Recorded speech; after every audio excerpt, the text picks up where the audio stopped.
Sadia. Saya mahasiswa semester 6 UPBJJ UT Bandung. Pada video ini saya akan mengamati ciri-ciri makhluk hidup yang ada di lingkungan sekitar. Jadi saya akan pergi ke lingkungan sekitar untuk mencari kurang lebih 10 makhluk hidup, 5 hewan dan 5 tumbuhan. Untuk makhluk hidup yang akan saya amati ciri-cirinya yaitu 5 hewan dan 5 tumbuhan. Yang pertama adalah kucing, kemudian cicak, kemudian capung, lalu belalang, kemudian dan juga semut. Kemudian untuk 5 tumbuhan ada tanaman tomat, kemudian tanaman buah naga, pohon mangga, pohon jambu, dan tanaman putri malu. Selamat menyaksikan. Pertama adalah kucing. Kucing bernapas menggunakan paru-paru. Kemudian kucing juga memerlukan nutrisi dengan memangsa atau makan daging. Kucing juga tumbuh dan berkembang serta dapat berkembang biak dengan cara melahirkan atau vivipar. Mereka juga bergerak atau bereaksi dengan cepat seperti berlari, melompat, serta sensitif terhadap suara atau bahaya. Selanjutnya adalah cicak. Mereka bernafas menggunakan paru-paru.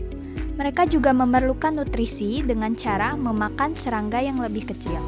Mereka dapat tumbuh dan berkembang dengan cara menetas dari telur, kemudian tumbuh menjadi besar. Mereka juga dapat bergerak atau bereaksi terhadap rangsang dengan cara merayap. Kemudian mereka juga melakukan autotomi atau ekor yang bisa mereka putuskan saat mereka merasa terancam. Selanjutnya ada semut dan capung. Keduanya bernafas menggunakan trakea.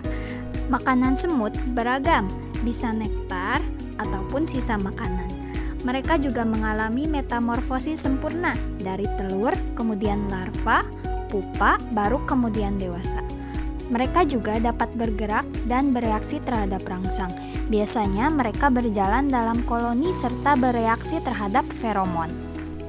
Sedangkan capung mendapatkan nutrisi dari memakan serangga. Dan mereka mengalami metamorfosis tidak sempurna, yaitu dari nimfa ke dewasa. Capung juga dapat bergerak dengan terbang menggunakan sayap mereka. Selanjutnya ada belalang. Mereka juga bernafas menggunakan trakea. Mereka merupakan jenis hewan herbivora atau pemakan dedaunan. Mereka juga dapat berkembang biak serta mengalami pergantian kulit. Mereka bereaksi terhadap rangsang dengan cara melompat dengan kaki belakang mereka. Selanjutnya ada tanaman tomat. Mereka bernafas, memerlukan nutrisi, tumbuh dan berkembang melalui biji. Mereka juga dapat bergerak atau bereaksi terhadap rangsangan. Selanjutnya ada tanaman buah naga. Mereka bernafas, memerlukan nutrisi. Mereka juga tumbuh dan berkembang serta bergerak dan bereaksi terhadap rangsang. Ada cara yang lebih efektif untuk mengembangbiakan pohon naga, yaitu dengan cara vegetatif buatan atau teknik stek batang. Kemudian ada pohon mangga. Mereka bernafas, memerlukan nutrisi, serta dapat tumbuh dan berkembang, lalu mereka juga bergerak atau bereaksi terhadap rangsang. Kemudian ada pohon jambu. Mereka dapat bernafas, kemudian memerlukan nutrisi, tumbuh dan berkembang lebih besar. Mereka juga bergerak dan bereaksi terhadap rangsang. Terakhir ada tanaman putri malu. Mereka dapat bernafas, memerlukan nutrisi, tumbuh melebar, dan mereka juga dapat bergerak atau bereaksi terhadap rangsang. Ada yang berbeda dari tanaman putri malu ini. Mereka dapat bereaksi dengan cara mengatupkan daunnya saat disentuh, atau gerakan ini disebut seismonasti. Kesimpulannya, dari 10 makhluk hidup yang sudah saya temukan, terdapat ciri-ciri yang membedakan antara makhluk hidup dengan benda mati. Yang pertama adalah bernafas, kemudian memerlukan makanan atau nutrisi, kemudian tumbuh, lalu berkembang dan bergerak, serta bereaksi terhadap rangsang.